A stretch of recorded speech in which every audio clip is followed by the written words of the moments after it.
Welcome back to the league that means nothing on Go Again Gaming.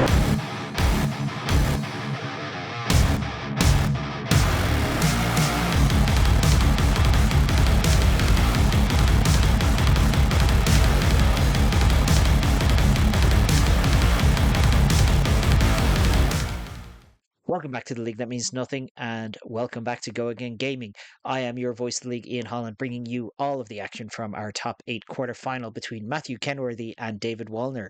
David rocking Warrior still here on Fang, Drakai of Blades, and in a very flavourful opposition, Matt Kenworthy has put down Teklavos and decided to bring out Arachne Marionette, a hero I know he's been tearing it up in RTN ProQuest season.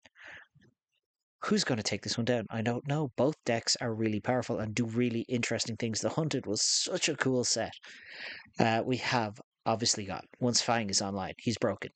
Free daggers. All of your daggers get +1 and go again from all of your draconic reactions. But the Assassin suite of reactions and stealth cards just goes to show that Assassin really is LSS's favourite child right now. Big shout out and thank you to our sponsors before I throw it over to the gameplay and we see who takes it down in this battle for supremacy in Volcor. We have the customary fist bump here on the League That Means Nothing. Very flavorful sleeves for David, rocking those Emperor sleeves and the matching playmat. Matt obviously matching Arachne playmat, but those are fealty sleeves. I don't think Arachne has any fealty to the Emperor of Volcor. We see a provoke pitched for an Obsidian Fire Vein, coming in for 1, blocking with Persuasive Prognosis, one of the better attacks in the Assassin Toolkit, especially into Fang, because like your chances of hitting a red are pretty reasonable. But we are going to Searing Gaze that, so only gets the +2 and go again. But responded with some Hunted limited Lair of the Spider. When this defends an attack with go again, you mark the attacking hero. David is immediately marked for death by Arachne Marionette. But 4 is fully blocked out with 6. 2 resources floating, 2 cards in hand for David. We're going to pump this all the way up to 7, trying to leak 1 damage over and mark our target. 1 damage is going over, and the spider is going to be marked for death by the Drakai of Blades. We're following up here with, what else? An Obsidian Fire Vein. Only 1. Matthew dropping the hand, deciding, you know what, we'll fold and go next. If that was the case, perhaps David should have used his other resource for a Vigor token or something.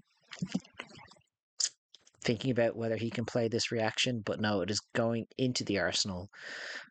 Both heroes marked after turn 1, and only 1 life point in the difference, but we do have that impressive Warrior Fridge still to come into play. And let's see if David can avoid being stung by that vicious kiss of death or bitten by the mark of the Black Widow. Now that David is marked, as Matthew attacks a marked hero, all of his stealth attacks get +1 and on hit go again. But instead we're just going to say up sticks and run, and here comes a dagger for 5 go again. But this one, unlike the daggers of Fang, the captain of the Drakai army, these have piercing. So the fridge doesn't look quite so impressive here. Matthew saying, oh, you want to be a dagger slinging warrior? I can do that too. Following up with a second Hunter's Clave. This one, just for 1. David saying, yeah, I'll take that. I lose my mark. Oh, no, I'm still marked. Never mind. And yes, here we have that mark of the Black Widow. Last card in hand for Matthew, coming in for 4. Might be pertinent for David to consider some blocks here. And we see, indeed, Valiant Dynamo and that legendary Fang specialization going under the bus, knowing maybe we don't really have the space or time for it in this matchup. Matthew then taking a roll of the dice for Arachne and becoming the Orb Weaver. Once per turn, instant discard an assassin card, equip a graphene Calicera token. Your next attack with stealth this turn gets +3. Also, your graphene Caliceras cost 1 less to activate. Instead, we are just going to see pitch of a twist and turn for David, coming in for 1. Jesus, these Fang cards, they're not super impressive. 1. No go again? It's not even a Kadachi? What could possibly happen here? What has David got cooking?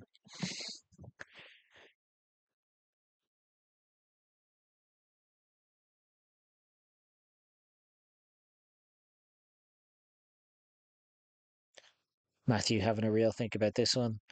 Is he, oh, we're going to decide to have a little bit more control over which member of the brood we're blocking with the Mask of Deceit. Because we are blocking a marked hero, we are becoming the Tarantula. Tells me all you need to know about this Mario list. It is, in fact, the daggers version, and over the top, we are going to go with this blistering blade. +2, but actually +3 because of the go again and the +1 conveyed by the obsidian fire veins, creating our first fealty, pledging our loyalty to the Emperor. Lovely golden dice on top of it. Going to then follow up with the second fire vein for 1.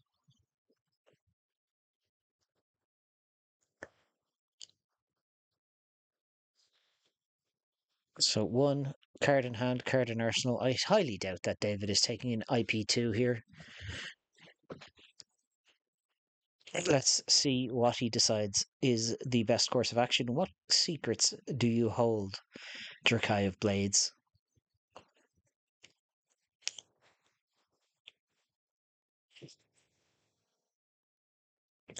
Really thinking about this one. Instead, we're just going to see this long whisker loyalty. +2 is 1 mode chosen. We are getting go again. I imagine the second mode is to mark target hero. Are we choosing? Yes. So we're just dealing the damage, marking our opponent, getting ourselves set up. I am very curious to see what David has in that arsenal. It must be something reasonably worth considering. Or maybe he was just disappointed he didn't get to pitch it away to make Vigor the previous turn. But here comes Savor Bloodshed. Both heroes can have this card in the deck. It is Warrior and Assassin. It is slightly more useful in Mr. Marionette. Well, I'm not sure which, if any, gender Tarantula is. But here comes a Clave for 6. On hit, your next dagger that hits a marked hero this turn draws you a card. Totally cool and good. We're just going to flick this dagger. So David is going to take 1 from the flick and lose 1 life from the Tarantula. Lose his mark and become marked. I imagine there is some amount of uh, retrieve in this hand for Matthew, but still we've got 5 points of damage coming in here with an extra loss of life on top of it. Does not really block well with armor, so we're just going to take the full damage. Or before damage is taken, do we have reactions? No, we do not. So we are going to take the damage, lose our mark, regain our mark. Thank you for that visual reminder there, David. We're going to up sticks and run, paying 1 into it. So this next dagger gets +4 again. And we're going to pitch our persuasive prognosis saying, who cares about stealth attacks? What if I just stabbed him in the face? Still 1 card in hand. Who knows what it could be? Matthew hiding his secrets here. So looks like we have 2 reactions, a Blade Flurry and an Endear Devotion committed to blocks. Scar Tissue coming in here, putting it over the top to 8. 2 points of damage coming through. Nope, more than that. 8. Ah, yes, because unlike every other reaction in the world, the Draconic ones block 2.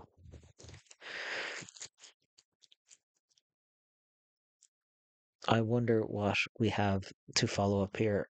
for David, who has spent functionally this entire game marked. 2 cards in hand, card in arsenal.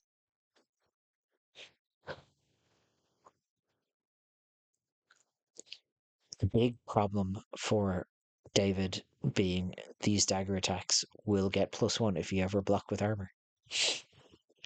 Pitching a tip off, sending in our Obsidian Fire Vein. 2 cards, 1 in hand, 1 in arsenal. Let's see if we can bait out some blocks here. We have a Leave No Witnesses blocked with. We have chosen to affirm our loyalty to the Emperor. I'm so curious what this arsenal is. We're going to remove the mark, gain our second fealty. What are we saving this resource for? We have 1 floating, coming in for 1 here. No blocks. We are going to endear our devotion. So that is going to put this up to 5, and we are now Tron line. Fang is fully kitted out and ready to rock. He has completed his side quest. He is loyal to the Emperor Volkor. So he's ready to take on Matthew. Oh my god, another Slaver bloodshed. Dagger coming in here, pitching. So this is coming in for 5 yet again. David is still marked. It may be worth considering just shoving 6 blocking armor in front of this. Accepting that you're going to lose the point of value here and just moving on with your life. I mean, Matthew has shown a serious disregard for attacking with attacks. Now, he may have drawn the dagger side of his Mario deck, or he may indeed be on the more dagger-centric Mario build, which is just a warrior with disruption. Careful consideration here for David. We do still have 1 card in hand for Matthew. So 2, which triggers piercing, putting the dagger up to 6. Do we have the defense reaction here? We do. We have that beautiful PT London Sink Below. Cup of tea, anyone? Cup of TCG, maybe? Shout out to the boys. And then following up here now, we just have dagger for 1. What's the worst that could happen? Are we going to commit further armor to this block? I can only assume we have a follow-up here.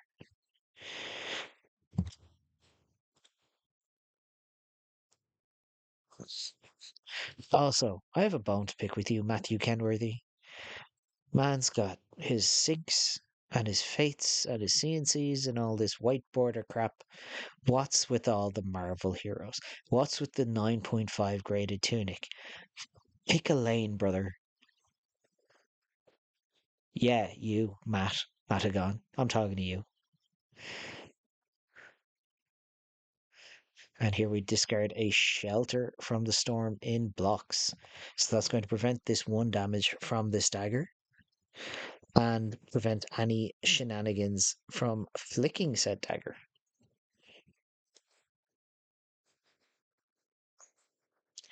And now, well, we've decided, what if we were frail instead? No attacks in the graveyard for David Wallner, but there is this Mark of the Black Widow in Matthew's arsenal now. We have a frailty, so those daggers that were so valiantly swinging for 1 are currently only going to swing for 0. That's what the draconic reactions are for. Ah, you see? Down there for dancing. Okay, here we go. Swing Mark of the Black Widow at a marked opponent, so it's coming in for 4. Really perfect use of some armor here. David thinking about how he is going to block this. We have 3, and the shelter prevention is 4, and are still got our flick knives prevention one floating. So we are going to use up some armor here to buy a bit of space for this 2 card hand. This is the fantastic thing about Fang. Once he's online, you don't need your entire hand.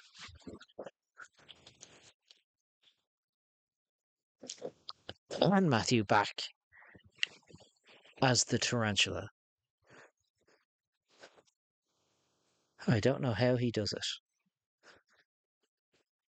Once by choice, once by sheer, let's call it skill.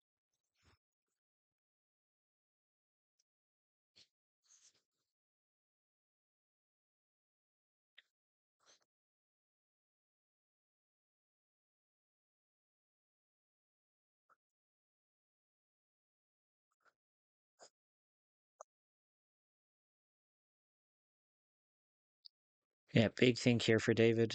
We're going to just use the Tooth of the Dragon to push a point of damage, and now here comes an Obsidian Fire Vein.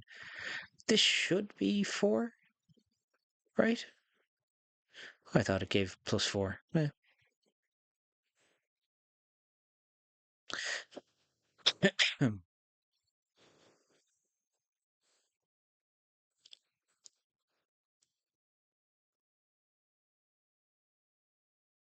And here we have cut from the same cloth another +4 to a dagger, along with that Saver Bloodshed. We are going to reveal some amount of attack reactions on this one, and pitching 2 reds to this dagger.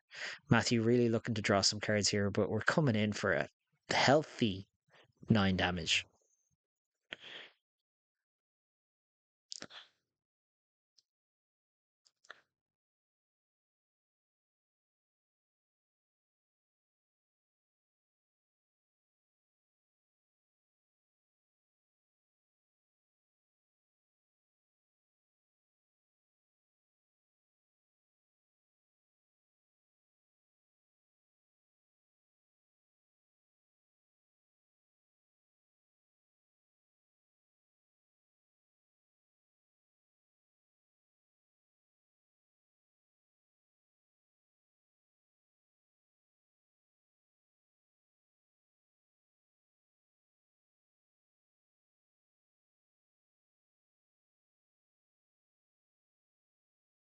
Big thing here for David Wallner. Oh, if we take this and Matthew draws a card, we're taking 10 damage, but we're Fang. We could be online with a 5-card hand. How much damage can we push? It's a tough call, really. It's not one I'd want to be making, but that's why I don't play these decks. I played nerd decks like Syndra and Aurora. And actually, Flesh and Blood. When are we getting our next aggro Runeblade in CC? Big shout out, James White, Brian. I know you. I know you have some experience with the league. That means nothing. Tell me. Tell me. But we have our draw here from Matthew. David deciding, well, we'll go to 10. And in comes a Mark of the Black Widow for 1, solely 1. Is it 1 though? We're committing our Valiant Dynamos here anyway.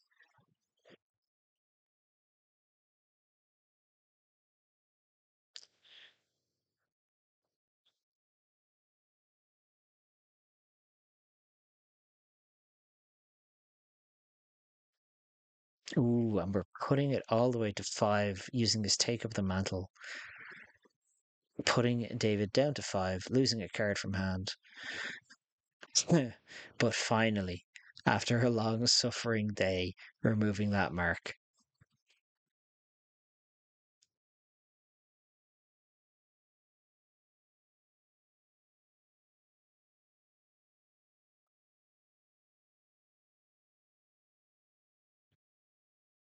And in comes this Oath of Loyalty. 4 go again. Pretty good start. Can see why it was in Arsenal. It has to be the first thing you lead with.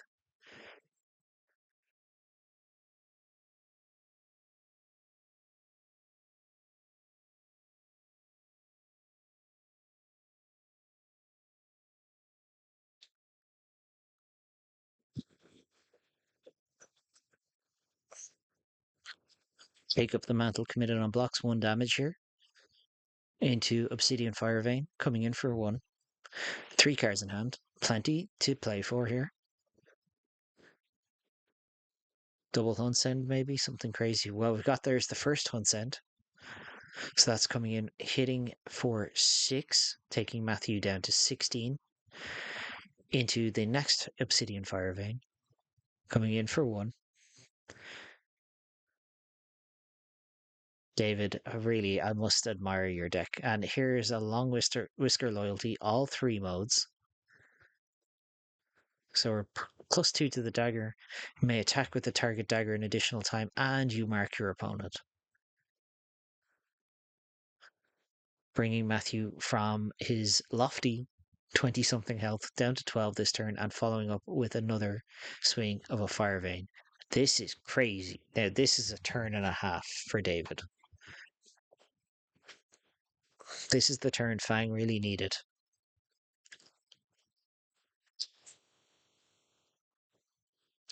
And Matthew decides no box. Going to remove the mark, make our 4th fealty. Move to Arsenal. And prepare for the onslaught from the marionette.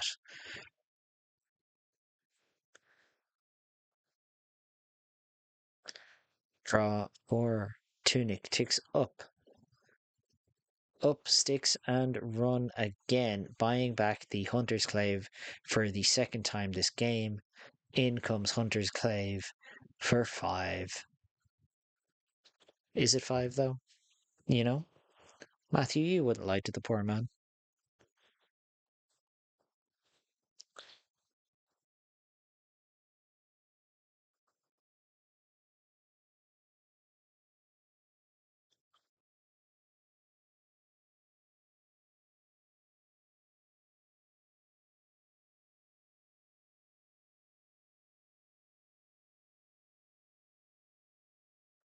Alright, we're committing 2 onto this block, and a Flick Knives committed by Matthew. So that's going to be a point of damage, but we're discarding a Shelter from the Storm. So we're going to prevent the thing from the Flick Knives, and then Loyalty Beyond the Grave. So we are blocking 5 on 5 with 2 prevention floating. And following up here with this Leave No Witnesses. Conveniently enough, David does have plenty of armor. 1, 2, 3. Blocking 3, using a prevention. Full cover. No more block value on that Grains of Blood spill. No block value on that Brave Forge Bracers. But we still, even after all this, have a crown. Our Crown of Providence. In comes this Fire Vein. So many times we've seen it today. Fire Vein for 1. We're going to affirm our loyalty, pushing it up to 4. And then Matthew, once again, coming back with a Lair of the Spider, taking a point of damage over the top here.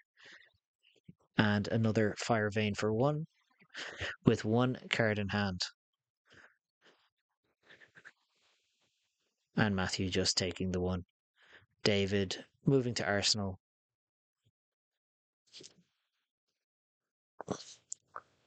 Obviously, life total is a resource, and Matthew is using it extremely well in this game. But have to be impressed with David sort of trying his best really to stabilize here. Now in comes this Kiss of Death for 4. It is targeting a marked hero. Got to play around something like Tarantula Toxin, which is functionally a +6 on this card. Big shout out to former league competitor Max Ferocity, the lovely face behind that Kiss of Death.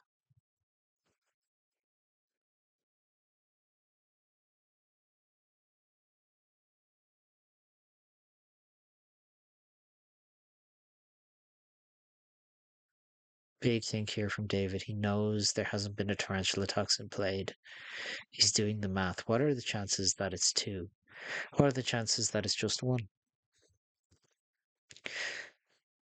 How much do we commit to blocks here? Because if Matthew is able to juke him flick a dagger, use starting point to give this go again if you've blocked it out fully, and then send another stealth attack. Kind of dodge, kind of rough.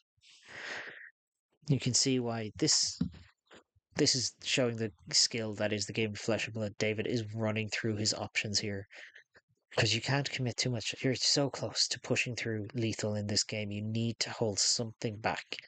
Otherwise, the spider is just going to run away with the game. David is committing 3 block in armor, including that Crown of Providence. We have Providence trigger. So you do not have to bottom a card, but sometimes it is advisable.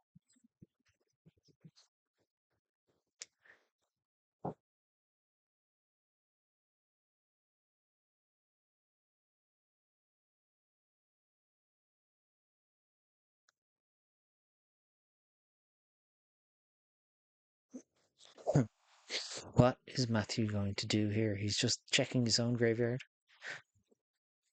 remembering his outs.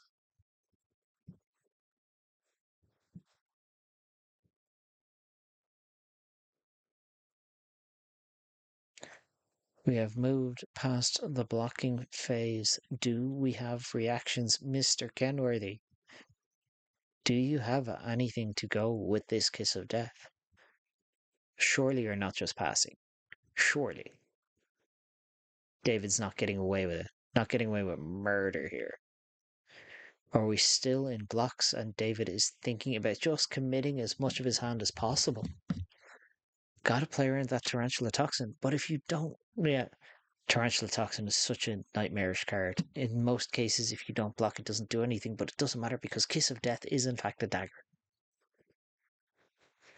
And we see basically the entire hand committed here. A Blaze Hedgehog, an Endear Devotion, and a Provoke, and a card bottomed to that Crown of Providence. So 3, 4, 5, 6, 7, 8, 9, 10.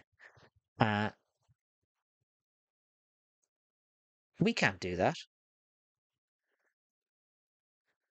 You have not activated anything this reaction step. Oh, we removed the tunic counter. You sneaky, sneaky fellow. We all wait for those reactions, and here we go. What if that reaction was just boop? Float a resource. So we have Dagger for 1 coming in with the Kiss of Death attached soon, which will be 2. I think we're saying no blocks here, so we're taking 2 from this Kiss of Death. Taking 1 from the Hunter's Clave. Matthew still 1 card in hand. What have we got left? Well, pretty simple. As good a card as it gets. It's Command and Conquer. And David with 1 card in hand. I don't think there's much he can do about this. He got mind gamed by one of the best players in the league. That means nothing. And Matthew Kenworthy advances to the semi-finals. Congratulations to both players on the top 8, especially congratulations to Matthew on his first top 8 in several runs at the league. That means nothing. Just perfect mind games, and that just shows how Assassin works. It is a mind game. And David fell into the trap. I can't die to this Kiss of Death. Well, unfortunately, he died to the follow-up. Congrats, Matt. Commiserations, David. And I can't wait to see this semi-final. Arachne Marionette seems to be going all the way this year in the league. That means nothing.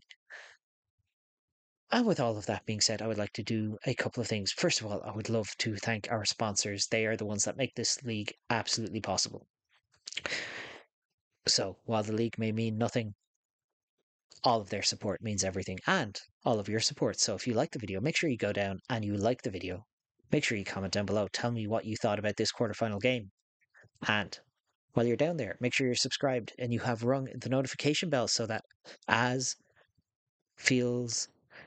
so we can build Go Again Gaming even further, and so that you get all of the league that means nothing to your YouTube notifications every single time an episode goes live, and they are coming out fast and furious. I've been your voice league, Ian Holland, Findles_spirit on Twitter or findlespirit.bsky.social on Blue Sky. And I will see you in the next one.